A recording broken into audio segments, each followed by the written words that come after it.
Isla Carrington never planned to vanish.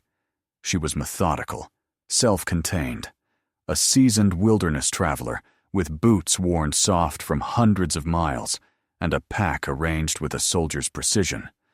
At 29, Isla had braved the knife-edge ridges of the Cascades and trekked across the black lava fields of Iceland. Yet that spring, she craved something different. The vast, humming emptiness of the Thorn Valley Barrens. No visitor center. No weekend hikers. Just her, the shifting wind, and the pale, ancient stone. On a Friday morning in May, under a vault of blue sky so wide it seemed to press against the horizon, she waved to her downstairs neighbor in Arroyo Vista, slid a spare key under his door, and set out. 3 hours later, her aging turquoise Outback sat neatly at the dry bluff trailhead, windows cracked to vent the heat. Inside, nothing hinted she intended to be gone for more than a weekend. Sunglasses folded on the dash, half a bottle of mineral water still in the cup holder. Isla had told colleagues she needed quiet, a reset. She'd left a demanding biotech job in Denver and relocated to Arroyo Vista for solitude, spending her days cataloging high desert flora for a small nonprofit. Friends insisted she wasn't running, at least, not in the obvious sense. But she had become more guarded, less eager to share, her voice softer when she spoke of dreams. She had begun mentioning places she felt called to, as if the maps she studied at night whispered back. The Thorn Valley Loop had been on her list for months, once a corridor for stagecoaches, cattle drives, and whispered rumors of a reclusive settler's hideout carved into the cliffs. The terrain wasn't labeled dangerous, only immense, sun-hammered, and treacherously disorienting if you strayed from the cairns. And Isla was nothing if not careful. She traveled light but deliberate, water bladders, laminated maps, a satellite beacon, and the weather-scarred field journal she carried on every solo trek. Her last confirmed sighting came at 10:17 a.m. at a roadside gas station along Highway 61.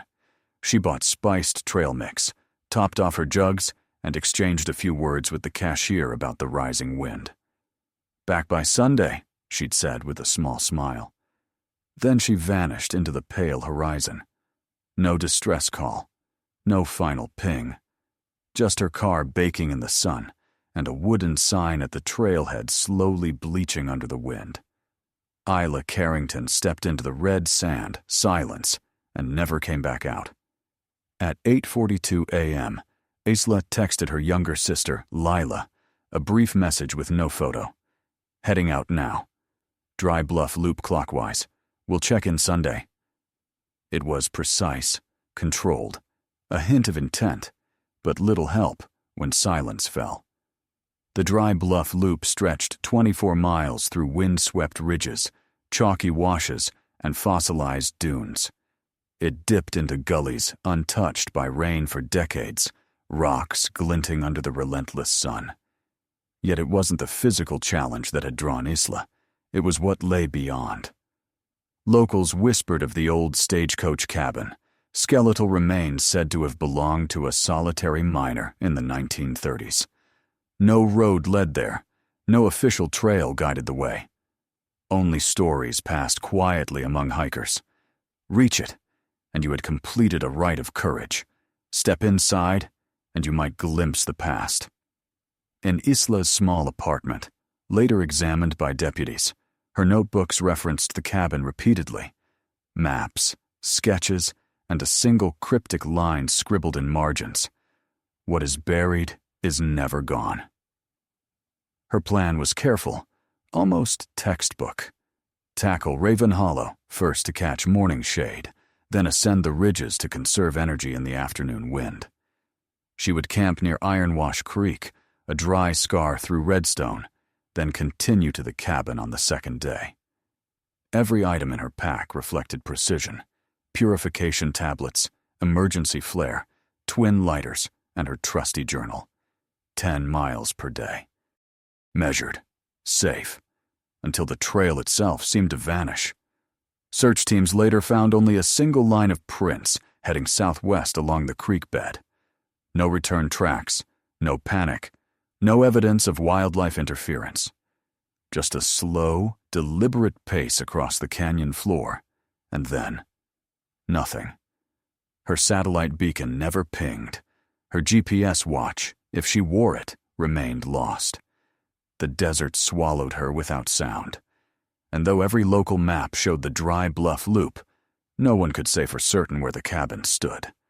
Some claimed it had burned decades ago. Others insisted it crouched in shadow, invisible to those who weren't meant to see it. Isla had been looking, and perhaps the desert had been waiting. By Monday, fear hardened into panic.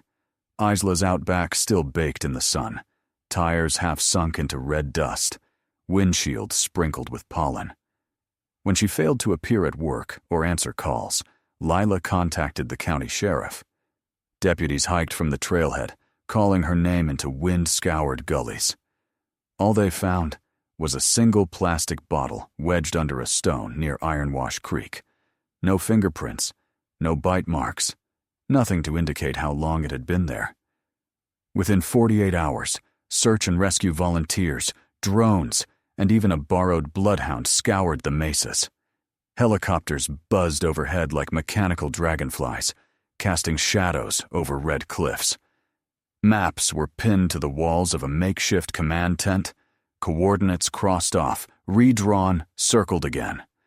The desert gave nothing back. Reporters from Albuquerque and Phoenix swarmed Arroyo Vista, filling the diner with tripods and microphones. Old-timers whispered about past vanishings. A pair of college students in 1998, a geologist in 2009. Tales dismissed as rumors until Isla disappeared. Lila stood at the counter, clutching her sister's journal, voice hoarse from the dry wind, begging anyone with information to come forward. By the end of the first week, the official search wound down. No evidence of foul play, the sheriff told the press. We must assume she left the marked path and became disoriented. But volunteers continued to arrive, drawn by curiosity or superstition. They reported strange echoes at dusk, shapes at the periphery of vision, footprints appearing then fading overnight. For Lila, every rumor, every whisper became a thread to follow. She drove back roads, taped missing person flyers to sun-bleached fences, questioned clerks and drifters. At night, she pored over Isla's notebooks, tracing coordinates until the paper tore. If the cabin existed, Lila would find it, or at least uncover what had taken her sister. Weeks passed, and the official search dwindled, leaving a quiet but persistent anxiety in Arroyo Vista. Volunteers still roamed the mesas, drawn by curiosity or superstition. Many reported fleeting phenomena, whispers in the wind, shadows darting along canyon walls, footprints appearing overnight, only to vanish by morning. Lila refused to wait. Every rumor became a thread to pull, every whispered story a clue. She drove the winding back roads, taping missing person flyers to sun-bleached fences, speaking to gas station clerks, wanderers, and retired rangers. At night, she studied Isla's journals by lamplight, tracing coordinates over and over, until her fingers were sore and pages torn. If the old stagecoach cabin existed, Lila promised herself she would find it, or at least discover what had taken her sister. She interviewed ghost town enthusiasts, desert survivalists, and one aging prospector who swore he had camped near the cabin in the 1970s. His description didn't match any map she could find. A stone chimney, a half-buried wagon wheel, and a set of carved steps descending into the rock. It wasn't just a cabin, he rasped. It was a doorway. A way between times, between worlds. Only some see it. Lila copied every word into her notebook, circling and underlining key phrases. Online forums soon became her lifeline. Hikers, drone enthusiasts, and amateur explorers compared satellite images, uploaded aerial footage, and speculated about sinkholes, lost mines, and forgotten homesteads. One user posted a grainy photo of a shadowy figure at a canyon's mouth, claiming it was the cabin's guardian. Authorities dismissed it as pareidolia, light on stone, but the image spread like wildfire, capturing the imagination of those who dared to dream. One night, Lila hiked alone, far past where the dirt road ended. Stars burned white in the thin desert air, scent of sage and iron heavy in every breath. She paused at a dry wash, convinced she could hear something beneath the hiss of wind. Not Isla's voice exactly, but a trace of her, like a whispered memory. She stayed until cold seeped from the stone, then returned, headlights cutting narrow paths through the dark. The desert had grown larger in her mind, a living, breathing entity, almost aware of her presence. 2 months later, summer storms reshaped the mesas, carving new gullies and washing away old boot prints. Lila's kitchen corkboard had become a battlefield of maps, photos, and pins connected by string. Every possible path, every sighting, every scrap of evidence woven into a chaotic tapestry. Her investigations led her to one final, crucial clue. Symbols carved into juniper trees near a canyon ledge. Triangles within rings, spirals, circles. She remembered seeing the same patterns in Isla's journal, painstakingly drawn alongside her sketches of the cabin. Each marking seemed alive, almost breathing. The desert had left instructions hidden in plain sight. And then, the first real anomaly, a faint glint of red on a distant cliff ledge, captured by her drone. It remained motionless for exactly 3 frames, too upright to be an animal, too still to be wind-blown debris. Lila's heart leapt.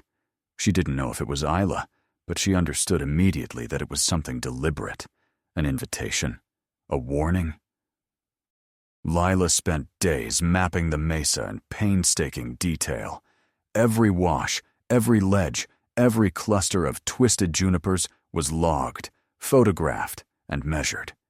And then, finally, she stumbled upon what she had been hoping for: remnants of a campsite. Burned logs, charred fabric, and footprints, not quite human, oddly elongated, with faint impressions of toes that seemed too delicate for a normal hiker. Her heart raced. The desert had left a message, and it was unmistakable. By midday, the landscape shifted again. Twisted junipers crowded the canyon, their bark scarred by centuries of wind and sand. One tree bore fresh carvings, initials I-2025, unmistakably Isla's handwriting. The year matched, yet the style was her sister's. Could Isla still be here, or had someone else followed the trail, leaving these signs? Lila launched her drone, letting it hover over the canyon floor. The live feed revealed winding gullies, scattered boulders, and then a glint of red. She moved closer, her steps measured and silent. And there it was, the cabin, hidden in a small alcove, partially shadowed by stone. The roof was warped, blackened in patches, but the structure stood intact, preserved in an impossible way. Inside, the air was thick with the smell of smoke and iron. The floor creaked under her boots. Symbols adorned the walls, circles within circles, triangles inside rings, spirals she had seen before. Her gloved hand traced one, and a shiver ran down her spine. They weren't random. They were instructions, warnings, and invitations all at once. Then she noticed the bones, arranged deliberately beneath a fallen beam, fragments stacked with care. Lila turned away, stomach churning. And then, at the corner of the cabin, movement. Red. Motionless. Perfectly still, as if part of the structure itself. Her hand trembled as she raised the camera. The figure tilted its head slightly, deliberate, almost human, and then vanished. Lila sat outside for hours, sun lowering behind cliffs, the cabin seeming to breathe around her. She realized the desert hadn't been hiding Isla. It had been guiding her. Every symbol, every pouch, every carved initial was a breadcrumb trail. She had reached the culmination. That night, she recorded a short podcast episode, The Cabin in the Red Shadows. No music, no embellishment. Just her voice, recounting the symbols, bones, and red figure. She asked only one question. If someone disappears, but leaves their presence behind, can we ever truly say they're gone? Responses flooded in. Hikers, drone enthusiasts, retired rangers who claimed to have glimpsed the red figure themselves. The desert had whispered for decades, but now people were beginning to listen. Months later, Lila returned, determined to go further. With a drone, camera, and notebook, she explored narrow canyons, following the barely visible footprints. Red figures appeared intermittently, always watching, always still. Symbols on stones and trees guided her steps. Spirals, triangles, concentric circles. Messages only decipherable in context, only by someone paying attention. At a hidden grotto, she found a small red stone, placed deliberately among carvings. She understood instantly. An invitation, a warning. She launched her drone to illuminate the grotto. There it was again. The red figure, descending slowly toward the carved platform, merging with the walls in a faint shimmer. Isla. Are you here? Lila whispered. Her notebook trembled. On its margins appeared new words, not written by her. Look. Follow. Don't be afraid. Everything here is alive. The desert had become a guide. It whispered, pointed, guarded secrets that only those willing to pay attention could follow. Lila inhaled, steeling herself. Beyond the grotto lay another door, hidden beneath sand and stone. The next step in Isla's trail. And if Isla had left these signs, something extraordinary awaited. Lila stepped cautiously through the narrow hatch, brushing sand from the stone steps. The air grew cooler, damp, a sharp contrast to the scorching mesa above. Each step echoed softly, but there was something else, too. A faint, almost imperceptible hum, as if the rock itself were vibrating with anticipation. She gripped her flashlight tighter, illuminating the winding staircase descending deeper into the earth. At the base, she entered a vast chamber carved into the bedrock. The walls pulsed faintly with glowing symbols, circles, spirals, triangles, arranged in patterns that seemed to shift subtly when she looked away. It was as if the chamber itself were alive, responding to her presence. Lila's heartbeat quickened. She was not alone. And then she saw it. The red figure. Standing in the center, perfectly still, its outline shimmering like heat above the desert sands. The light from her flashlight bounced off it strangely, neither reflecting nor absorbing, more like it was woven from the air itself. A voice, unmistakably Isla's, echoed softly around the chamber. Lila, you've made it. You see what I saw. The figure extended a hand, and the glowing symbols on the walls began to flow, forming a map-like projection. Routes through the canyon, hidden washes, and points of interest that no ordinary map would reveal. Isla wasn't merely missing. She had become part of this network, a guide embedded in the desert itself. Can you go further? The voice asked. Or will you stay on the surface in safety? Every instinct screamed for Lila to retreat, but curiosity, a mix of dread and hope, propelled her forward. She placed her hand on the glowing map. Instantly, the chamber seemed to breathe, the symbols pulsing in rhythm with her heartbeat. A deep resonance filled her senses, a language she had never learned, but somehow understood. The red figure began to dissolve, merging with the symbols, leaving behind only a faint shimmer of its presence. As it vanished, new inscriptions appeared on the walls, words visible only to her. Now you know. Now you walk alone. Follow the light. Don't turn away. Everything begins anew. Lila realized the truth. She had become the custodian of this secret. The desert was no longer just a place of vanishings. It was a living, sentient guide. Isla had become its heart, a presence guiding anyone who dared to follow the path. Emerging into the waning sunlight, Lila felt the desert release her, but the sense of responsibility weighed heavily. She carried records, photographs, and audio, proof that disappearance wasn't always an end. This was her chance to tell the world, to show that the desert was alive and speaking to those who listened. That night, she recorded the first episode of her new podcast series, Sand and Light. Her voice was calm, deliberate, but weighted with the significance of her discovery. She described the chamber, the symbols, the bones, and the red figure. She framed it not as a sensational story, but as evidence that some mysteries are active, aware, and purposeful. Isla didn't leave, she said. She became part of this place, alive, but not in the form we are used to understanding, a guiding energy for those brave enough to follow.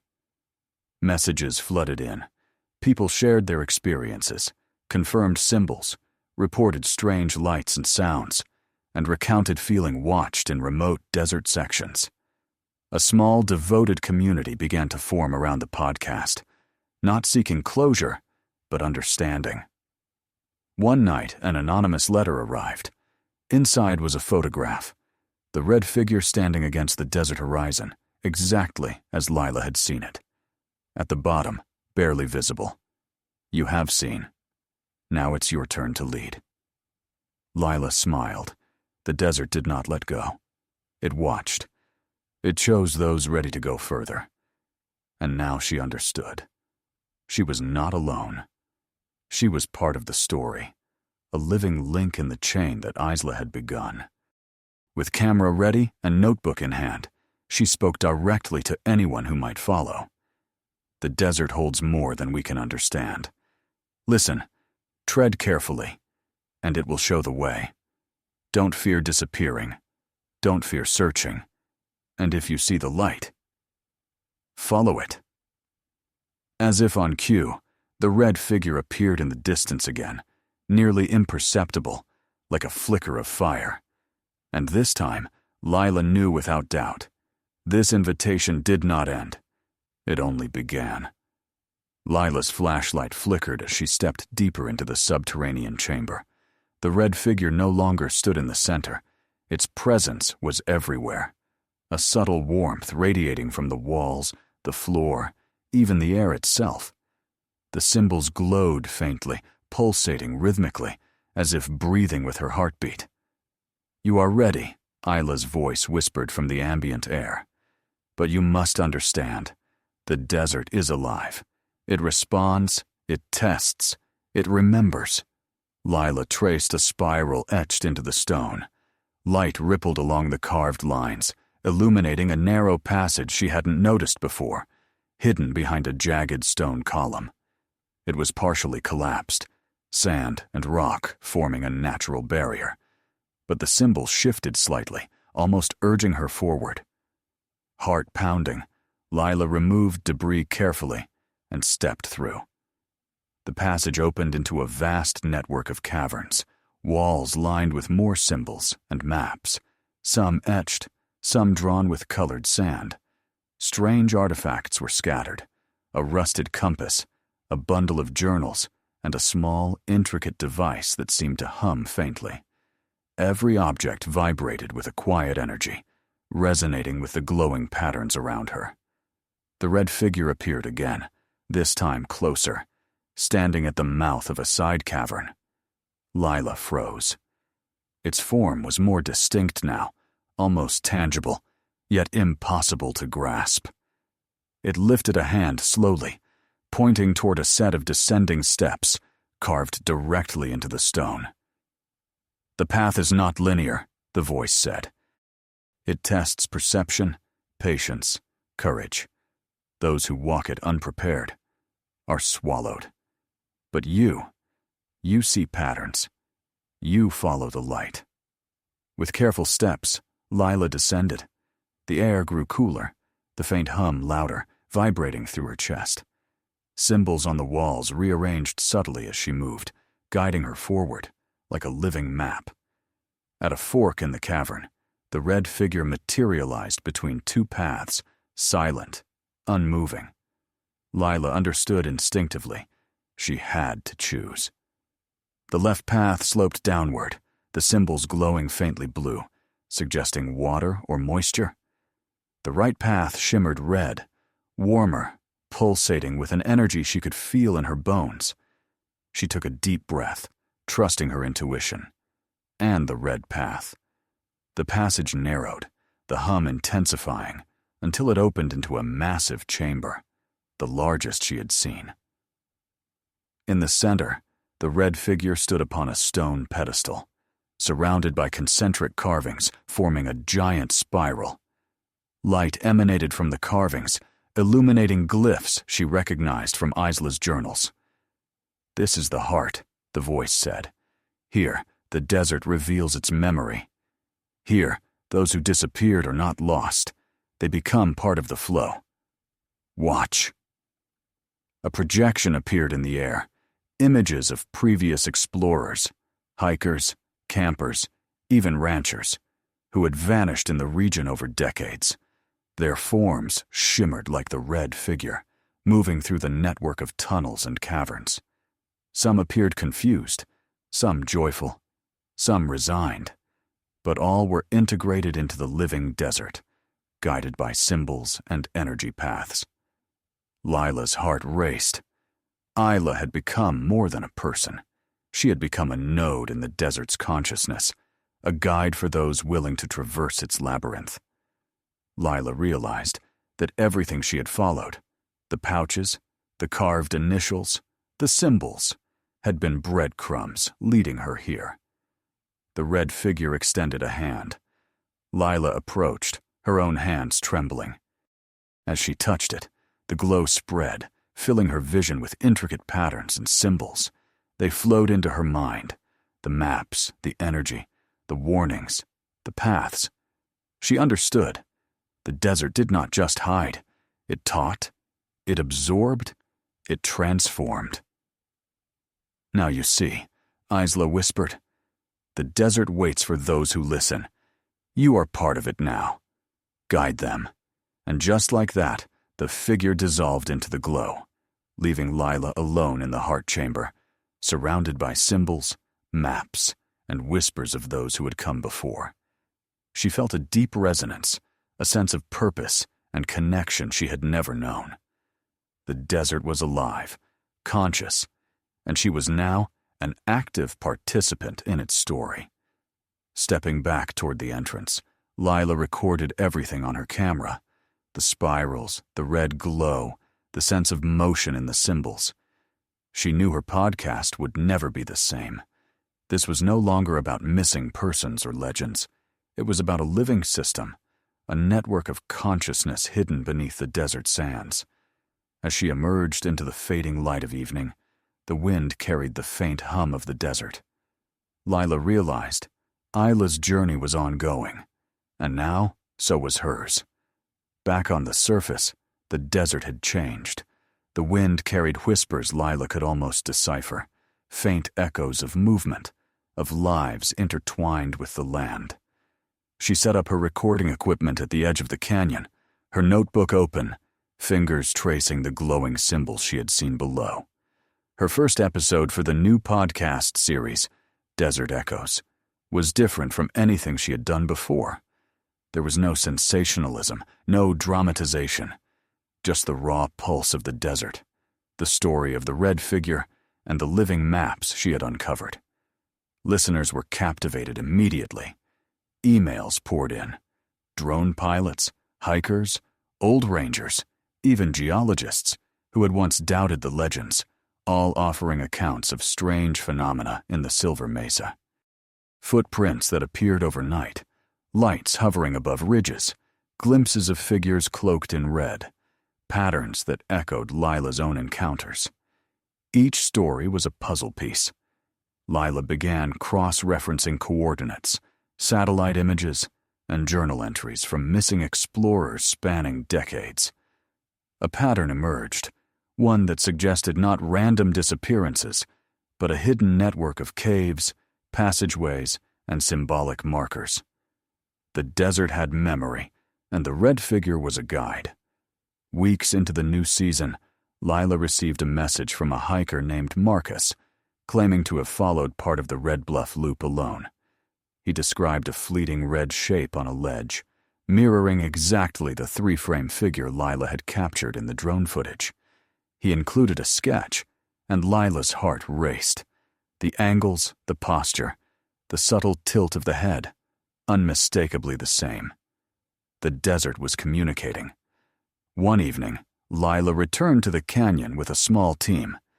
Alex, the 3D terrain specialist, and Jenna, a botanist with experience in desert ecology. Their mission was cautious: verify the cave networks, document anomalies, and trace signs of the red figure without disturbing the environment. As they approached the canyon, the wind shifted, faint, warm, almost like a breath. Lila stopped. Symbols etched in the sandstone glowed faintly in the dying light. They were not static. Lines rearranged, spirals extended, shapes twisted. A language, alive and responding. Suddenly Jenna pointed. Across a narrow ravine, a flash of red moved deliberately along a ledge. Not hurried, not fleeing, but deliberate, aware. "It's waiting," Lila whispered, feeling the pulse in her chest match the rhythm of the symbols. They advanced cautiously, the desert alive with subtle shifts, rocks that seemed to realign, shadows that bent unnaturally, the faint hum resonating in their bones. At the base of a hidden alcove, they discovered a set of new carvings, intricate spirals with tiny red stones embedded at their centers. Lila traced one, noting its alignment with her compass box, the intricate patterns she had seen in the subterranean chamber. The red figure appeared again, now partially translucent, standing at the edge of a high ledge. Its eyes, if it had any, seemed fixed on Lila. She felt a simultaneous pull and warning. Approach too fast, and the desert would retreat. Hesitate, and opportunity would vanish. She recorded every moment, aware that the world outside might never understand, yet knowing she must preserve it. Each symbol, each movement, was part of a language of guidance. By nightfall, they set up camp near the ledge. Lila's recorder captured the low hum of the desert, subtle shifts in air pressure, and even faint traces of red dust that seemed to drift toward the symbols, aligning perfectly with their centers. That night, Lila dreamed, or perhaps experienced a vision. The red figure walked through a series of corridors, each lined with symbols, guiding unseen explorers. Faces flickered in the walls, some familiar, some unknown. She woke with a start, clutching her notebook. New glyphs had appeared in her margins, as if written by the desert itself. "You follow. You understand.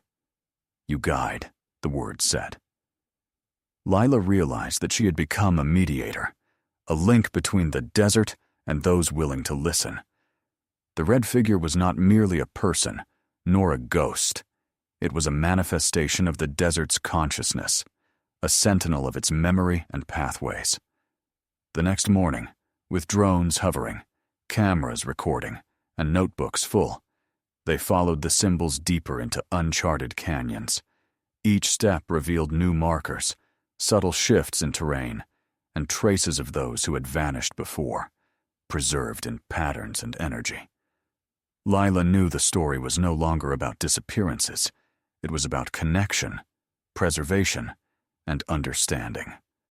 Each figure, each trace, each carved spiral was a thread in a tapestry that stretched across decades and generations. And she was now part of it, the first human to walk fully aware through the living memory of the desert. At first light, Lila and her team returned to the grotto. The desert was quiet, almost expectant, as if the land itself held its breath. Using the drone to scout ahead, they identified a narrow fissure, partially concealed by a cluster of boulders that extended deeper than any mapped passage. "This must be it," Alex whispered, his voice barely carrying over the soft hiss of the morning wind. They approached slowly. The entrance was low, forcing them to crouch, and the air that seeped out was cooler, denser, tinged with metallic undertones. Symbols lined the walls, similar to those they had seen before, but more intricate, more deliberate. Small red stones were embedded within carved spirals, reflecting the sunlight in a subtle, almost imperceptible shimmer. Inside, the passage twisted downward, barely wide enough for two people to walk side by side. Each step echoed unnaturally, carrying the sound ahead, as if announcing their presence to someone, or something, waiting below.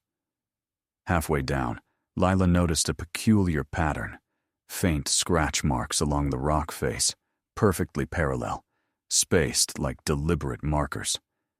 "These aren't random," she said. "Someone, or something, is signaling. Directions, warnings, maybe both." As they descended, a faint red glow appeared at the far end, pulsing rhythmically. Lila's heart tightened.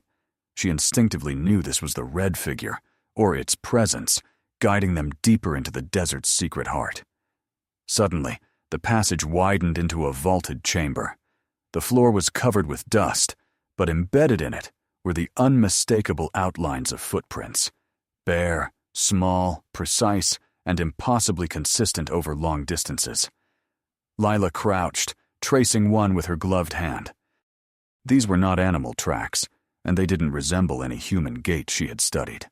They were something else entirely, a hybrid rhythm, part natural, part orchestrated, part otherworldly. Then, a subtle shift in air pressure made them all pause. The red glow intensified, and at the far end of the chamber, the figure emerged, unmistakable now, human-shaped, yet impossibly still. Its head tilted slightly, acknowledging them. Lila felt a tremor of recognition, a mix of fear and awe. Alex took a cautious step forward, whispering, "It's leading us." We follow, slowly. Every movement was measured, every footstep precise. The walls seemed to breathe, the carvings faintly glowing as they passed, casting shadows that hinted at movement not entirely their own. The desert itself seemed alive here, aware, reactive, guiding the explorers as much as testing them. At a bend, the passage split. One corridor was wider, descending into shadow.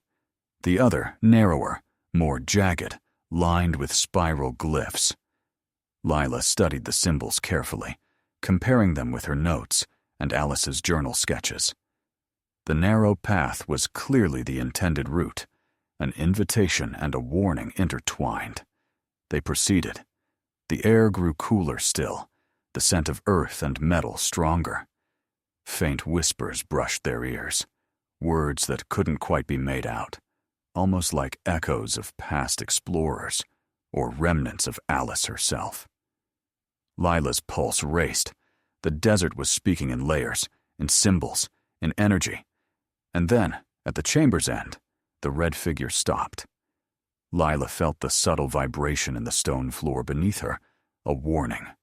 On the wall ahead, new carvings, a spiral converging on a triangle, encircled by concentric rings. Beneath it, a single word etched deeply.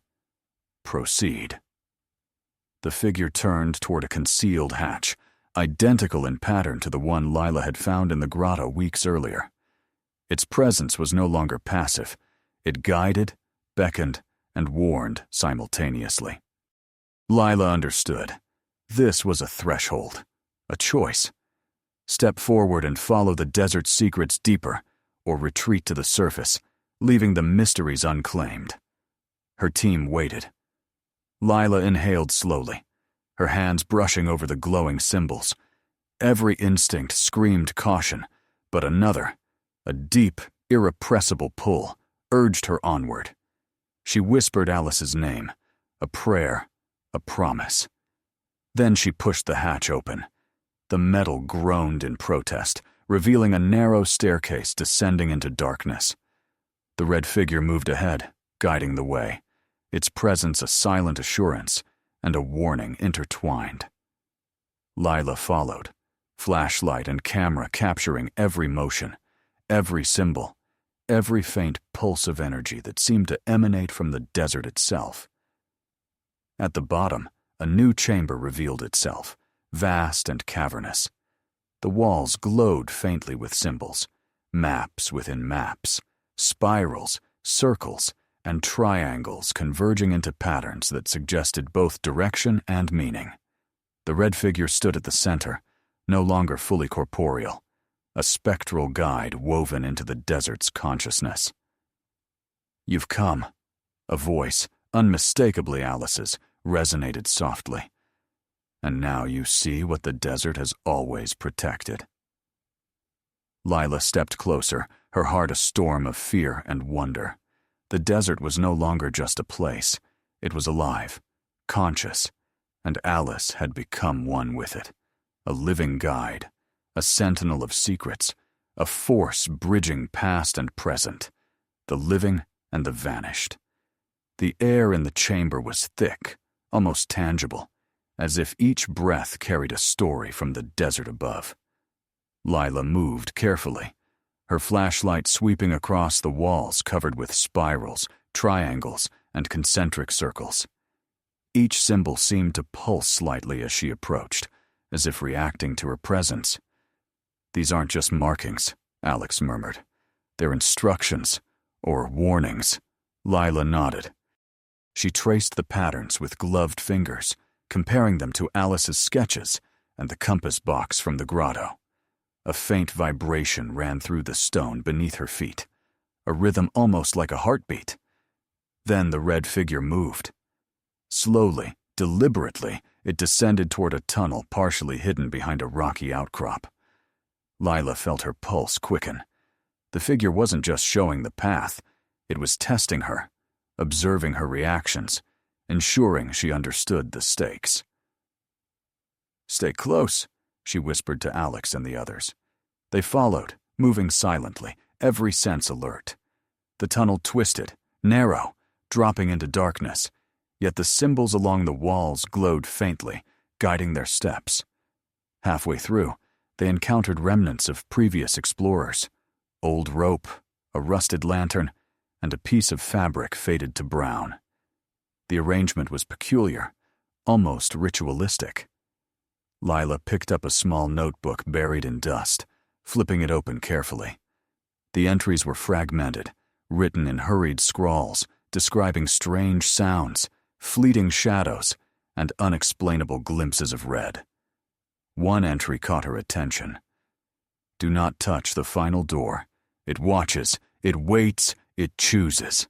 A chill ran through Lila. The desert's secrets were not merely hidden. They were alive, selective, deliberate. Every previous disappearance, every rumor of lost hikers, it all connected here, in these chambers beneath the cliffs. The red figure paused at a fork in the tunnel, its form glowing faintly. Lila approached, noticing carvings on the wall. Names, dates, and cryptic symbols matching entries in Alice's journals. The oldest date went back decades. The realization hit her. Those who vanished before, they had left clues, messages, warnings, or perhaps confirmations of survival in this labyrinthine network. She whispered Alice's name, almost instinctively. The figure turned its head slightly, acknowledging her presence. Then it moved forward, leading them into a cavernous room where the walls were lined with spiraling inscriptions that seemed to shift subtly as they looked. In the center of the chamber stood a pedestal. On it lay an object partially buried under dust, a bundle of papers, old maps and sketches, some faded, others surprisingly intact. Lila's hands trembled as she lifted them. The notes described hidden passages, places where sunlight never reached, and symbols that seemed to echo throughout the desert, both above and below ground. "This is a guide," Alex breathed. "Not just for Alice, for anyone who follows." Suddenly, the red figure shifted, pointing toward a hidden hatch in the far wall. Lila approached, brushing away debris. Beneath lay a staircase spiraling downward into deeper darkness. She understood instinctively. This was where the desert's most guarded secrets lay. Her hand on the hatch, she hesitated. Every instinct screamed caution, every fiber of her being urged retreat. Yet the pull, the desert's silent call, Alice's unseen hand, was irresistible. She whispered a vow. "I will go further. I will understand." As she opened the hatch, the red figure faded slightly, remaining as a faint glow guiding the descent. Lila, Alex, and the others moved carefully, their flashlights revealing walls densely inscribed with symbols, maps, and spirals. It was as if the desert itself had become a living library, chronicling disappearances, secrets, and pathways invisible to the uninitiated. At the bottom, the staircase opened into a chamber unlike any they had seen before. The air was cooler, heavier, tinged with an earthy metallic scent. Light shimmered along the walls, illuminating symbols that seemed to form a coherent map. Lila realized with a shiver. This was not merely a hiding place. It was a guide, a warning system, a message from those who had vanished and those who had survived.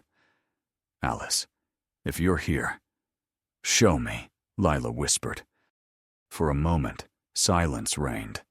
Then, in the faint glow of the symbols, the red figure reappeared, standing at the edge of the chamber. Its presence was commanding, yet familiar. Lila felt a connection, a thread reaching back through time, through disappearances, through the desert itself. The figure gestured toward a narrow passage carved into the far wall, almost imperceptible. Lila understood. This was the next stage, the continuation of a journey Alice had begun, and one she had now taken up. Every symbol, every trace, every flicker of the red glow was a breadcrumb in the desert's vast, enigmatic narrative. Lila felt both the weight and the responsibility. She was no longer just exploring. She was decoding, following, carrying the legacy of those who had vanished into the silence of the mesas. Lila descended the spiral staircase with Alex and the small team behind her, each step echoing in the narrow stone corridor. The air grew cooler, heavier, as though the desert itself had shifted to a subterranean heartbeat. Faint, glowing symbols lined the walls, and the patterns became more intricate the deeper they went, connecting spirals to triangles, to strange glyphs none of them could immediately recognize. At the bottom, the staircase opened into a vast cavern, unlike anything Lila had imagined. The ceiling arched high, dripping with mineral deposits that glimmered in the faint light. The walls were covered in a lattice of carvings, charts, and maps, a network of paths, caves, and hidden chambers that stretched beneath the mesas for miles. Then the red figure appeared again, standing perfectly still on a raised platform at the far end. Lila's breath caught. Unlike before, the glow around it seemed warmer, inviting rather than foreboding.